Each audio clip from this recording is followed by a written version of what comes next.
अस्सलाम वालेकुम, मेरा नाम मुबशर लुकमान, आप देख रहे हैं मुबशर लुकमान यूट्यूब चैनल। भारत का तो वो हाल हो चुका है कि अगर धोती ऊपर करते हैं तो नीचे से बरहना होते हैं, अगर धोती नीचे करते हैं तो सारे का सारा बदन उनका सामने आ जाता है। चाइना के हाथों शर्मिंदगी के बायस भारत अब मुंह छुपाता फिर रहा है। जैसा मैंने आपको कल बताया था कि भारत के वज़ीर दिफा राजनाथ सिंह रशिया पहुँचे हुए हैं और चाइना के वज़ीर दिफा जो है वो भी विक्ट्री डे की 75वीं सालगिरह के मौके पर मुनक्किदा परेड में शिरकत के लिए अब मॉस्को के अंदर ही मौजूद है।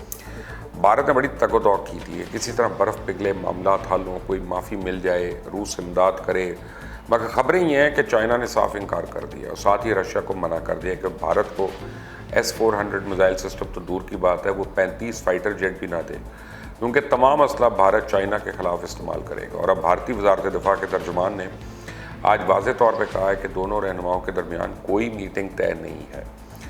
रूसी वज़ीर ख़ारजा ने रूस के दौरे पर आए हुए अपने भारतीय हम मनसब से मुलाकात में कहा कि मॉस्को का ख्याल है कि चाइना और भारत के दरमियान सालिसी की ज़रूरत नहीं है। मैं समझता हूँ कि चाइना या भारत दोनों में से किसी को मदद की ज़रूरत नहीं है।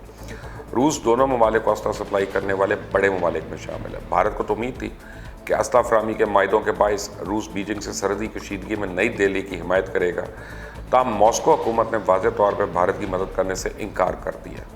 यहाँ मैं आपको भारतीय मीडिया के बारे में खसूसी बात करूँ कि बड़ा ही झूठा मीडिया ही आ रही है।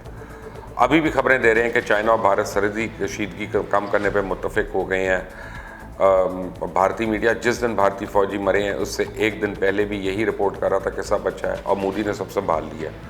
उधर DW ने भी अपने नुमाइंदों के हवाले से रिपोर्ट किया है कि कश्मीर से लद्दाख की तरफ जाने वाली सड़क पे फौजी साजो सामान और बड़ी तादाद में काफिलों को जाते देखा जा सकता है, यानी भारत फुल जंग की तैयारी में है।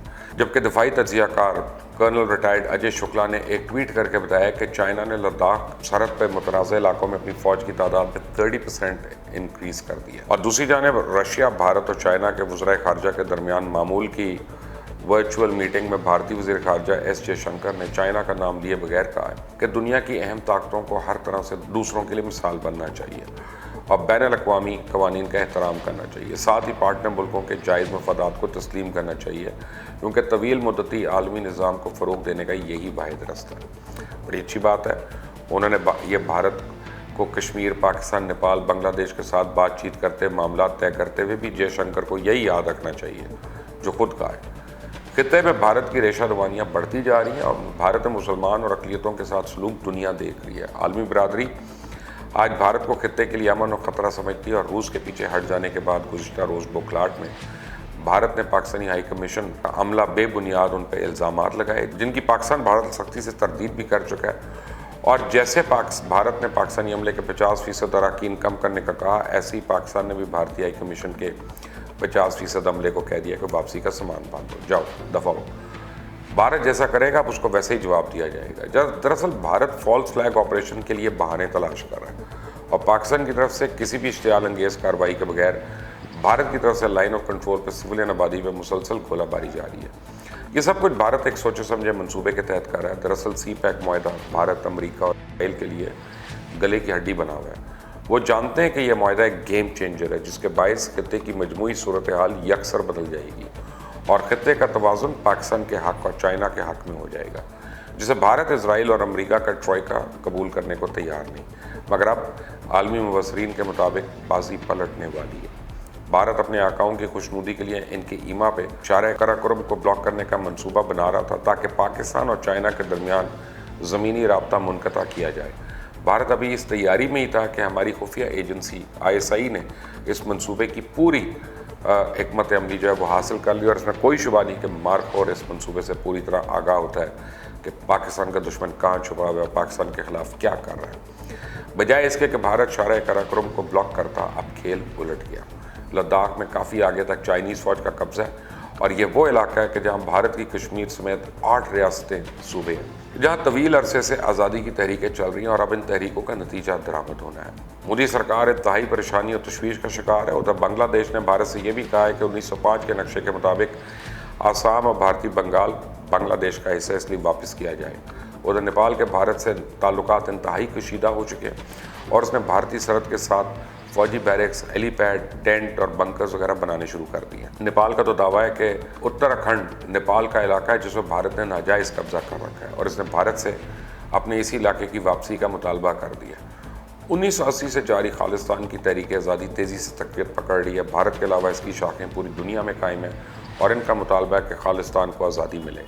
और जहाँ तक कश्मीर की तहरीक आज़ादी का ताल्लुक है तो वो अब अपने पूरे उरूज पे जोबन पे पहुँच चुकी है और इसका मंतकी नतीजा इंशाल्लाह बहुत जल्द सामने आएगा। और अब ये तयशुदा बात है कि बहुत जल्द भारत के टुकड़े टुकड़े होने वाले हैं। और कश्मीर के हवाले से बाज़ ज़राए से तो ये भी इतलात हैं कि चाइना ने भारत से कहा है कि पाकिस्तान को मकबूजा कश्मीर के हालात पर तहफ़्फ़ुज़ात और तशवीश है कि अगर भारतीय फ़ौज मकबूजा कश्मीर से नहीं निकलती और मोदी सरकार आर्टिकल 370 ख़त्म नहीं करता तो चाइनीज़ अफवाज मकबूजा कश्मीर में दाखिल हो सकती है, क्योंकि ये भी चाइनीज़ इलाका है जिसमें भारत का नाजायज़ कब्ज़ा है। तारीख़ में यह पहला मौका होगा कि चाइना ने इस अंदाज में कश्मीर के ऊपर बात की है। चाइना, पाकिस्तान, बांग्लादेश और नेपाल के बाहमी इत्तफाक पर भारत और मोदी सरकार इंतहाई परेशान है और उधर भारत के अंदर एक ना ख़त्म होने वाला इंतशार है। भारतीय अवाम और अपोजिशन पार्टीज़ पहले पाकिस्तान के हाथों, पहले कुलभूषण फिर अभिनंदन, इनकी गिरफ्तारी, अब लद्दाख में भारतीय फ़ौज की पसपाई, भारतीय फ़ौजों की जानों का ज़िया, गिरफ्तारियों पर मोदी सरकार के सख्त अल्फाज में मज़म्मत कर रही है।